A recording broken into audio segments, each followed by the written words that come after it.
أعوذ بالله من الشيطان اللعين الرجيم. بسم الله الرحمن الرحيم. الحمد لله رب العالمين بارئ الخلائق أجمعين، ثم الصلاة والسلام على سيدنا ونبينا ومولانا أبي القاسم محمد وعلى آل بيته الطيبين الطاهرين المعصومين المنتجبين المنتخبين.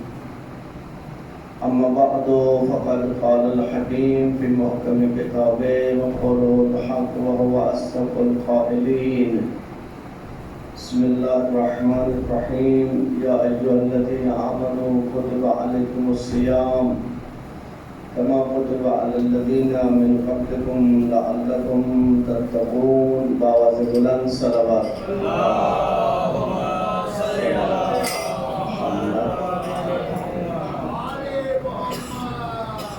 محترم و معزز سامعین، ماہ مبارک کے متعلق جو قرآن کی آیت ہے جس کو آپ کی خدمت میں تلاوت کا شرف حاصل ہو رہا ہے، اس کا آغاز آمنو کے ساتھ ہوا ہے۔ روایات میں ہے کہ جب امام جعفر صادق علیہ السلام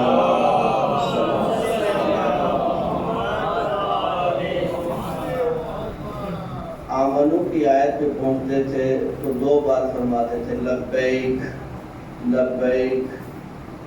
تو راوی نے پوچھا کہ مولا آمنو کی آیت پہ پہنچ کر آپ دو دفعہ لبیک کیوں فرماتے ہیں؟ تو امام علیہ السلام نے فرمایا کیونکہ آمنو سے مراد میرے جد علی ابن ابی طالب علیہ السلام کی ولایت ہے۔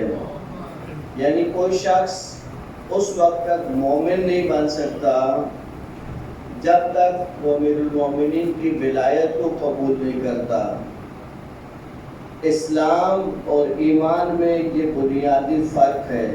انسان کلمہ پڑھ کے دائرہ اسلام میں آ سکتا ہے، شہادتین زبان پہ جاری کر کے لا الہ الا اللہ محمد رسول اللہ یہ کہہ کر وہ مسلمان ہو جائے گا، لیکن ایمان اسے اس وقت نصیب ہوگا جب وہ امیر المومنین علی ابن ابی طالب علیہ السلام کی ولایت کو تسلیم کرے گا۔ ولایت کو تسلیم کرنے کا مطلب یعنی ان کو امام مانے گا، ان کی ولایت کا اقرار کرے گا۔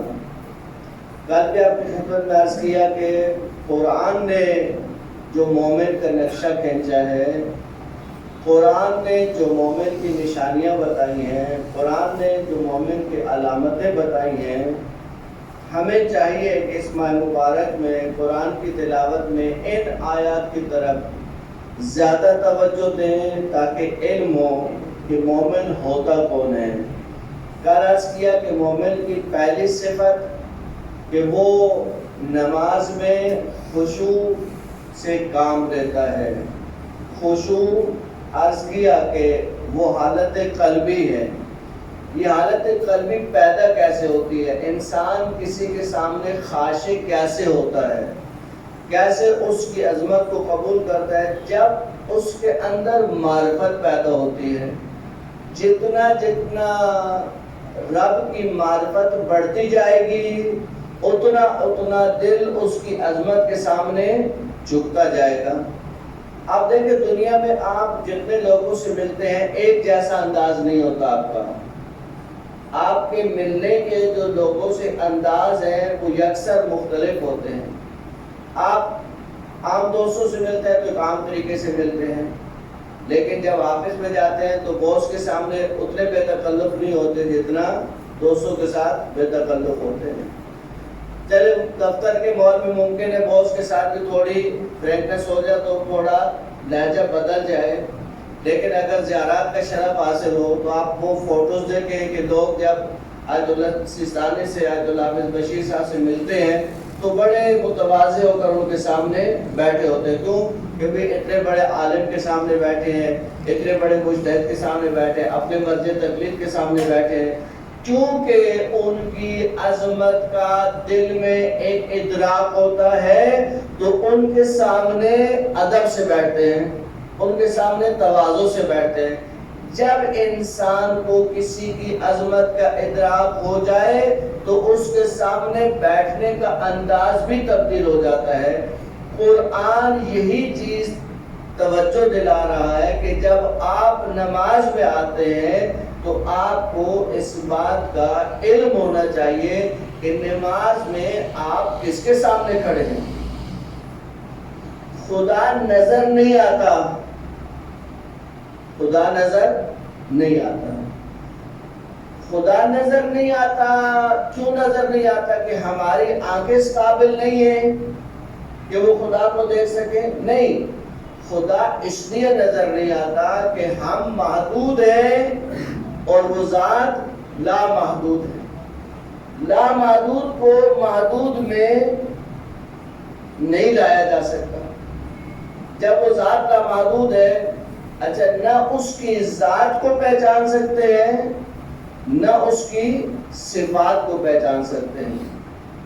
جو کچھ بھی ائمہ اہل بیت علیہ السلام نے خدا کے بارے میں بتایا، جتنا وہ ہماری عقل اور سمجھ میں آتا جائے گا اتنا اتنا خدا کے سامنے قلب متواضع اور خشیت کی کیفیت پیدا کرتا جائے گا۔ خدا کو پہچاننے کے لیے نہج البلاغہ کا پہلا خطبہ، دیکھیں آج کل سافٹ ویئر کی صورت میں یہ ساری چیزیں موجود ہیں، آپ کے موبائل میں بہت ادھر ادھر کی چیزیں ہوتی ہیں، یہ چیزیں لینے میں کوئی مشکل نہیں ہے۔ آپ گوگل پہ جا کے سرچ کریں نہج البلاغہ کا سافٹ ویئر، اس وقت اچھا سافٹ ویئر یعنی اچھی اردو میں، اگر کسی کو نہیں ملے تو وہ بے شک نماز کے بعد ہم سے لے سکتا ہے۔ نہج البلاغہ کے پہلے خطبے میں مولا نے خدا کی حمد و ثنا کرتے ہوئے انسان کی فکر کو ارتقا دیتے ہوئے اس منزل تک پہنچایا، اس جملے تک پہنچایا کہ توحید کا اخلاص یا توحید کی جو معرفت کی بلندی وہ کیا ہے؟ نفی الصفات عن، کہ آپ اللہ کی صفات کی نفی کریں۔ یہ اگر جملہ آپ کو سمجھ آ جائے کہ نفی صفات عن، اللہ سے صفات کی نفی کرنے کا کیا مطلب ہے؟ یعنی اللہ کی کوئی صفت نہیں ہے تو یہ تو نہیں کہا جا سکتا۔ اللہ کے کتنے اسماء ہیں، وہ سارے اس کی صفات ہیں۔ رازق اللہ کی صفت ہے، اللہ کی صفت کیا ہے؟ وہ رزق دیتا ہے۔ باقی بھی اللہ کی صفات ہے۔ تو یا امیر المومنین کیا فرمانا چاہتے ہیں کہ کمال توحید کیا ہے؟ نفی صفات عن، کہ آپ اللہ سے صفات کی نفی کریں۔ خود اگلے جملے میں مولا فرماتے ہیں اس لیے کہ ہر صفت شاہد ہے کہ وہ اپنے موصوف کا غیر ہے۔ دیکھیں ایک صفت ہوتی ہے، ایک موصوف ہوتا ہے۔ موصوف جس کے اندر کوئی صفت پائی جائے۔ بچہ جب پیدا ہوتا ہے تو کسی کو نہیں پتا ہوتا کہ یہ ڈاکٹر بنے گا، انجینئر بنے گا، عالم بنے گا، کیا بنے گا۔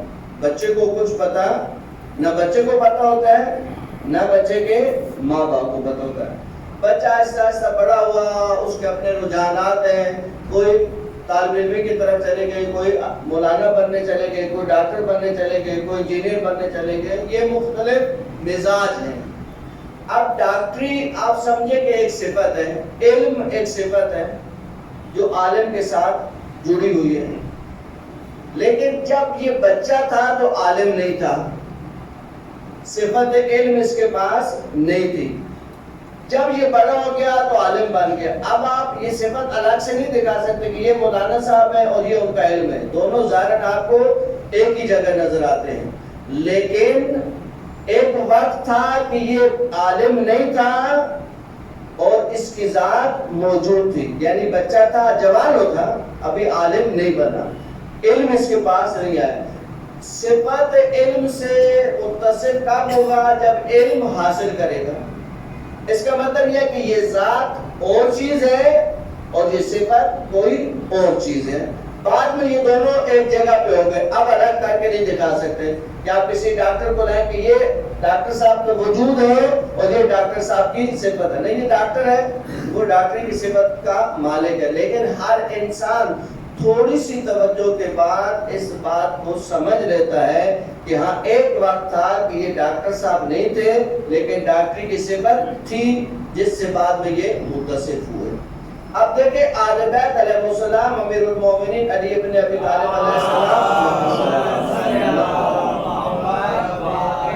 کس بلندی پہ آپ کو توحید کی معرفت دلانا چاہتے ہیں؟ اگر سمجھ گئے یہ جملہ کہ نفی الصفات کا مطلب کیا ہے، مولا نے بتایا صفت اور موصوف الگ الگ دو چیزیں ہوتی ہیں جو میں نے مثال سے اپنی خدمت میں عرض کیا۔ اب مولا کیا کہنا چاہتے ہیں کہ دیکھو عام انسانوں کے بارے میں صفت اور موصوف کو الگ الگ تصور کیا جا سکتا ہے کہ ایک وقت ہو کہ انسان ہو اور عالم نہ ہو، بعد میں وہ عالم بن جائے، لیکن جب ذات پروردگار کا معاملہ آئے گا تو وہاں یہ تصور ممکن نہیں ہے کہ آپ تصور کریں کہ ایک وقت تھا کہ خدا تو تھا معاذ اللہ عالم نہیں تھا، خدا تو تھا مگر وہ قادر نہیں تھا، نا قدرت علم یہ سب عین ذات ہے، اس کی صفات عین ذات ہے اور اس کی ذات عین صفات ہے، ذات اور صفات کا الگ سے کوئی تصور اس کی ذات میں نہیں کیا جا سکتا۔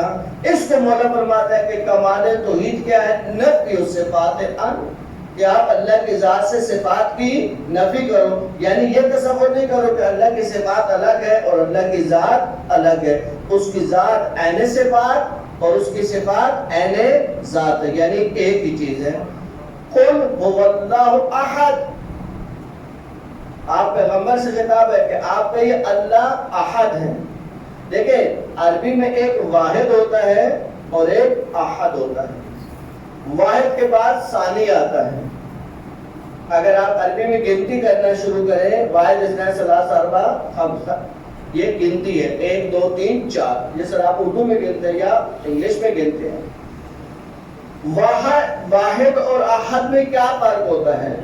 کہتے ہیں واحد کے بعد دو کا تصور ممکن ہے، بلکہ دو کا وجود بھی ہے، لیکن احد عربی میں اس ایک کو کہتے ہیں جس کے بعد دو کا تصور بھی ممکن نہ ہو، ایک ایسا جس کے بعد ذہن میں بھی دو کا تصور نہ لایا جا سکے۔ قل هو اللہ احد، کہو اللہ ایک ہے، ایسا ایک جس کے مقابلے میں دو کا تصور بھی ناممکن ہے۔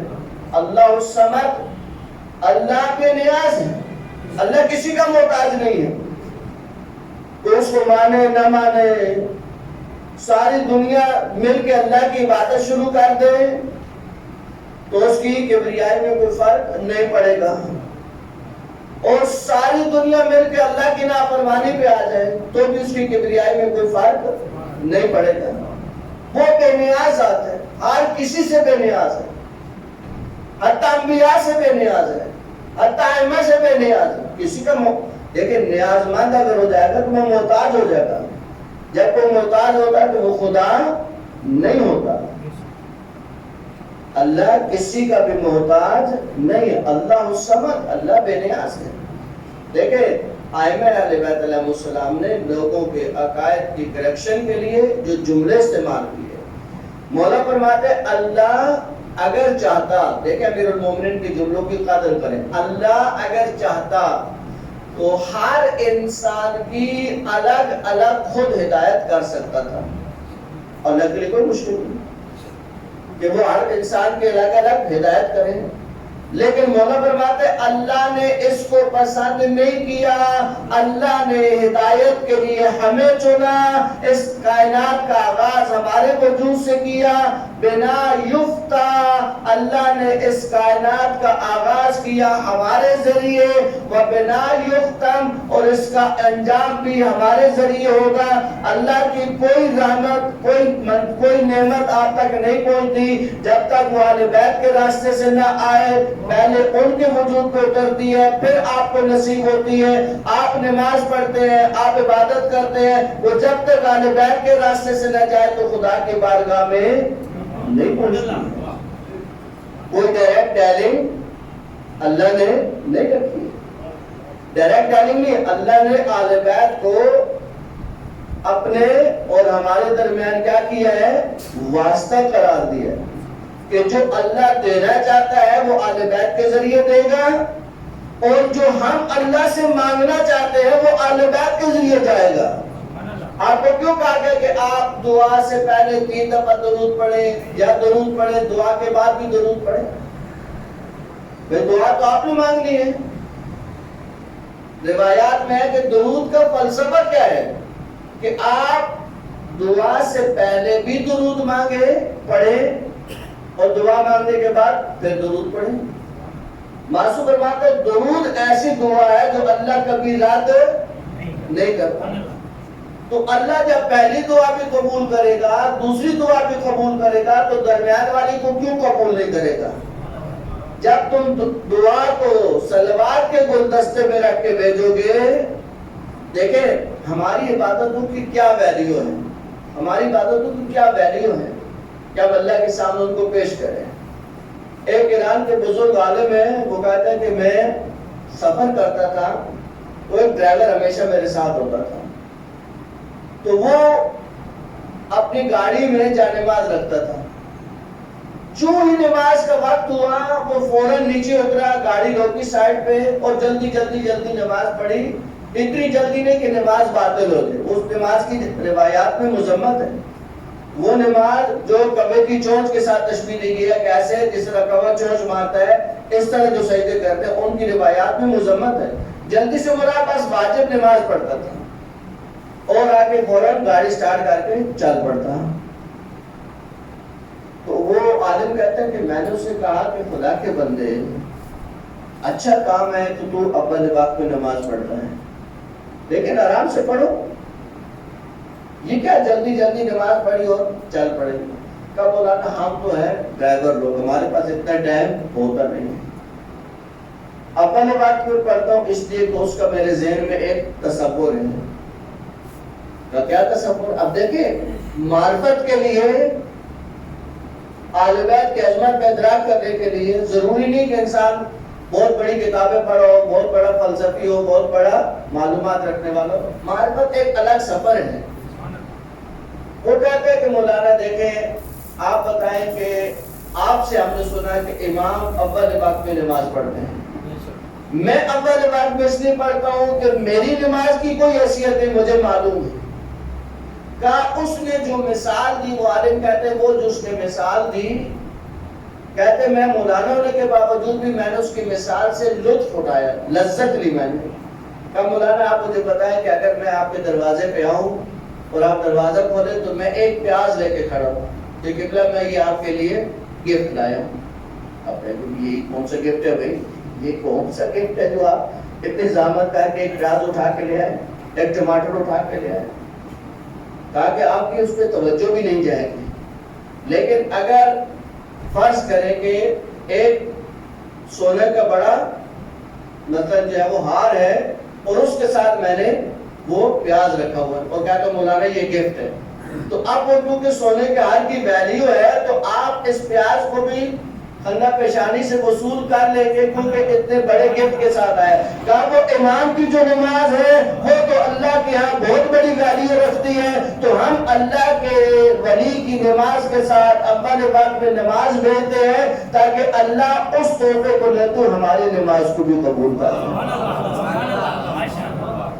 اول وقت دیکھیں بات ہو رہی ہے نماز میں، اول وقت اس کی کیا اہمیت ہے اور کتنی اہمیت ہے؟ دیکھیں ایک ہے نماز کی اہمیت ہے، ایک ہے نماز کو اول وقت میں پڑھنے کی اہمیت۔ کربلا میں ایک شخص نے امام علیہ السلام سے کہا کہ مولا ساری زندگی آپ کے پیچھے نمازیں پڑھیں، زندگی میں ساری نمازیں آپ کے ساتھ پڑھیں، اب خواہش ہے کہ زندگی کی آخری نماز آپ کے پیچھے پڑھ کے جائیں۔ امام علیہ السلام نے اس کو دعا دی۔ دیکھیں امام کوئی سی دعا بھی دے سکتے ہیں، کوئی سی دعا، اللہ تیری نسلوں میں خیر و برکت کو رکھے، اللہ تیرے لیے یہ کرے، اللہ تیرے لیے وہ کرے۔ امام جو بھی دعا دینا چاہتے دے سکتے تھے، اور وہ دعا اللہ کی بارگاہ میں یقیناً قبول ہے، امام کی دعا ہے۔ لیکن عزیزو، امام نے جو اس کو دعا دی، اس دعا سے اندازہ ہوتا ہے کہ آل بیت کے ہاں نماز کی کیا اہمیت ہے۔ امام نے اس سے فرمایا جعلک اللہ من المصلین، اللہ تجھے نماز گزاروں میں معشور کرے۔ یعنی کہا جب تم اٹھائے جاؤ تو نماز گزاروں میں اٹھاؤ۔ نماز کی بہت اہمیت ہے، اول باق کی اہمیت۔ کہتے ہیں امیر المومنین حالت جنگ میں بار بار آسمان کو دیکھتے تھے۔ راوی نے پوچھا مولا آسمان کو دیکھتے ہیں بار بار؟ کہا دیکھ لو نماز کا وقت تو نہیں ہوا۔ کہا مولا جنگ ہو رہی ہے۔ کہا ہماری جنگ اسی نماز پہ تو ہے۔ علامہ نقل کا یہ جملہ لوح قلب پہ لکھ کے لے گئے۔ دیکھیں دل پہ جو چیزیں نقش ہو جاتی ہیں وہ مٹتی نہیں۔ علامہ نقل کہتے ہیں کہ مجھے افسوس ہے شیعہ قوم کا کہ جنہوں نے شمر کا خنجر تو یاد رکھا لیکن حسین کا سجدہ بھول گئے۔ آپ کو مولا کا سجدہ یاد رکھنا ہے۔ اول وقت کی نماز کہاں کا اول وقت کی نماز کا تذکرہ؟ حضرت زہرا سلام اللہ علیہا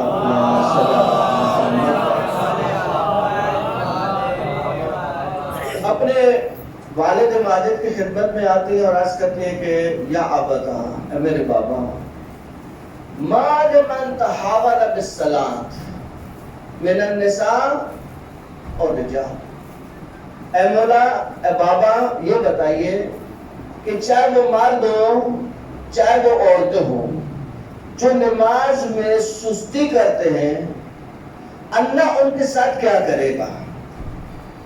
یہ بھی پوچھ رہی ہوں، جس سے پوچھ رہی ہوں اپنے والد ماجد یعنی حضرت محمد مصطفیٰ صلی اللہ علیہ وسلم۔ امام جعفر صادق علیہ السلام سے کہتے کسی نے پوچھا کہ مولا نماز میں سستی کا کیا مطلب ہے؟ مولا نے کہا کہ کوئی شخص نماز کے احکام کو یاد نہ کرے، یہ بھی سستی۔ نماز کی جو قراءت ہے، عربی کے جو الفاظ ہیں ان کو صحیح ادا نہ کرے، قراءت نہ سیکھے، یہ بھی سستی ہے، کیونکہ صحیح قراءت کے بغیر نماز باطل ہو جاتی ہے۔ اول وقت پہ نماز نہ پڑھے، یہ بھی سستی ہے۔ اب بی بی کہتے ہیں بابا جو نماز میں سستی کریں گے، امام نے فرما دیا سستی اول وقت پہ نماز نہ پڑھنا، نماز کے احکام یاد نہ کرنا، صحیح قرات کے ساتھ نماز نہ پڑھنا، یہ ہوگی سستی۔ بی بی کہتے ہیں بابا جو نماز میں سستی کریں گے اللہ ان کے ساتھ کیا کرے گا؟ روایت ہے، سخت جملے ہیں، پیغمبر فرماتا ہے ابتلہ اللہ بخمس عشر خصلۃ۔ اس روایت کے مطابق پیغمبر کا فرمان کہ اللہ ان لوگوں کو جو نماز میں مسلسل سستی کرتے ہیں، کبھی ہو جاتی ہے، کبھی کی بات نہیں ہوتی، وہ روایت کے اندر بھی اس کا کلمہ موجود ہے، اللہ ان کو 15 مصیبتوں میں مبتلا کرے گا۔ ست منہا فی الدنیا، 6 ان میں سے دنیا کے اندر ہوگی۔ پہلی، یرفع اللہ البرکۃ من عمرہ، اللہ ان کی زندگی سے برکت کو اٹھا لے گا، اللہ ان کے رزق سے برکت کو اٹھا لے گا۔ جو عمل وہ کرے گا اس کا اجر اسے نہیں دیا جائے گا، وہ جو دعا کرے گا اس کی دعا قبول نہیں ہوگی، حتیٰ اس کے لیے کوئی اور دعا کرے تو کسی اور کی دعا بھی اس کے حق میں قبول نہیں ہوگی۔ اور نمازی کے چہرے پہ ایک علامت ہوتی ہے، اس علامت کو بھی اللہ اس کے چہرے سے غائب کر دے گا۔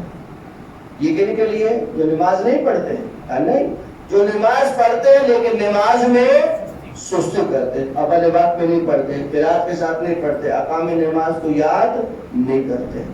کہ یہ تو 6 مصیبتیں جن کا تعلق دنیا سے ہے، 3 کا تعلق مرنے سے ہے، وہ بھوکا مرے گا، وہ پیاسا مرے گا، یموت ذلیلا، وہ ذلیل ہو کے مرے گا، بھوکا پیاسا، اور پیاس اتنی غالب ہوگی کہ اگر دنیا کی نہریں اس کے منہ میں اڈیل دی جائے تو پیاس ختم ہونے کا نام نہ لے کہ یہ دنیا کی مصیبت ہے۔ 3 مصیبتوں کا سامنا اس کو قبر میں ہوگا۔ یزیق علیہ قبرہ، اس کے اوپر قبر تنگ ہو جائے گی، اس کی قبر تاریک ہو جائے گی۔ تنگ اور تاریک یعنی کالی کوٹڑی، آپ اگر اس کا اردو معاملہ بنائے تو کالی کوٹڑی۔ اگر آپ کسی کو کالی کوٹڑی میں ڈال دیں تو وہ اپنے جسم کو سمیٹ کے بیٹھ جائے گا، چارہ نہیں ہے، بند کر دیا گیا۔ لیکن روایت میں ہے کہ صرف اس کو تنگ اور تاریک قبر میں نہیں ڈالا جائے گا، ایک فرشتہ ہوگا جو مسلسل اس کو گرز مارے گا کہ وہاں پر بھی وہ آرام سے نہ بیٹھ سکے۔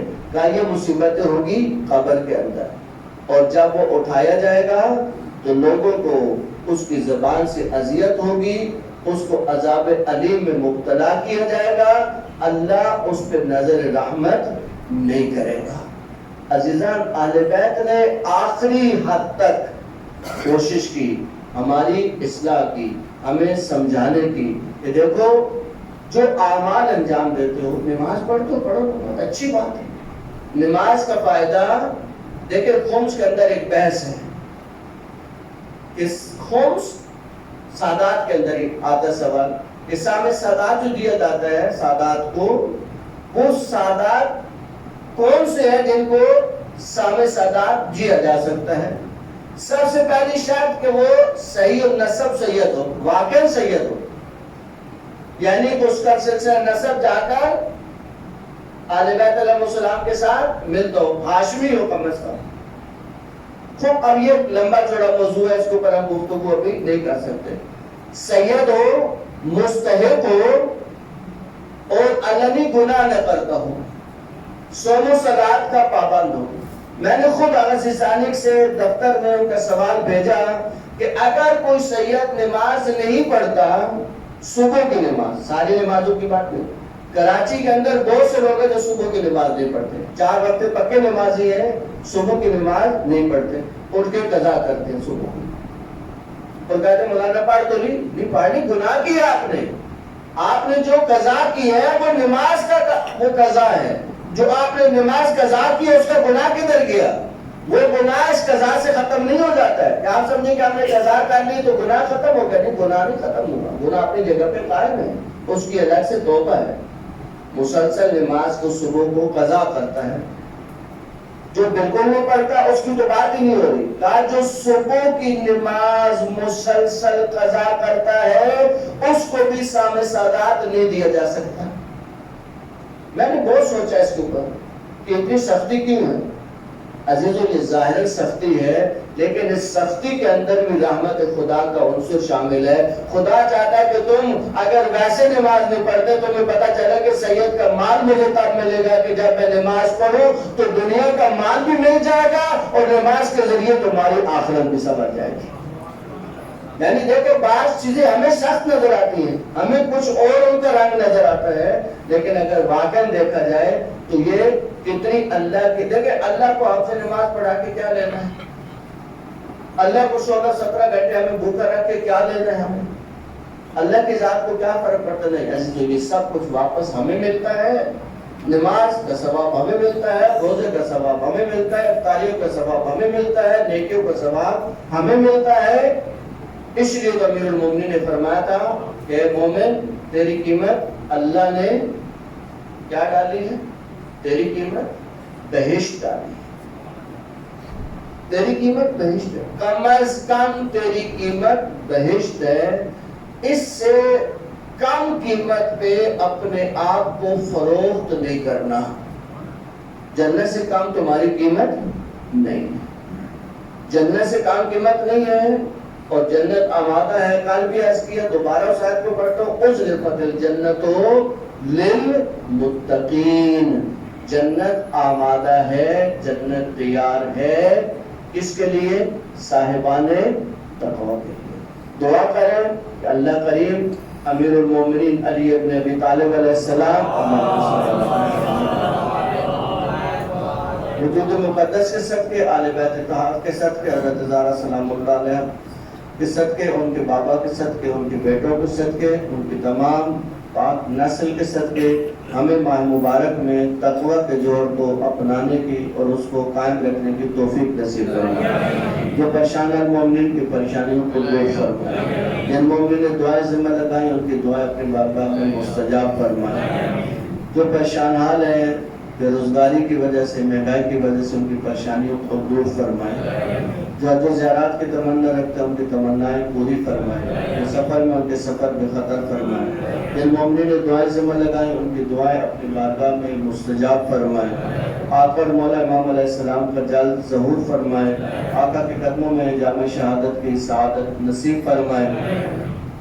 تمام مرحومین، سید شہنشاہ صاحب کے مرحومین، بیگم محمود الحسن صاحب کے مرحومین، سوریہ بنت عبد الحسین صاحب کے مرحومین، زینب بنت حبیب اللہ ان کے مرحومین، یہ مرحومین ہیں، ان کے خاندان کے مرحومین، آپ کے مرحومین، شہدائے ملت جعفریہ جن کے لیے کوئی فاتح پڑھنے والا نہیں، سب کو فاتح کے لیے بسم اللہ الرحمن الرحیم۔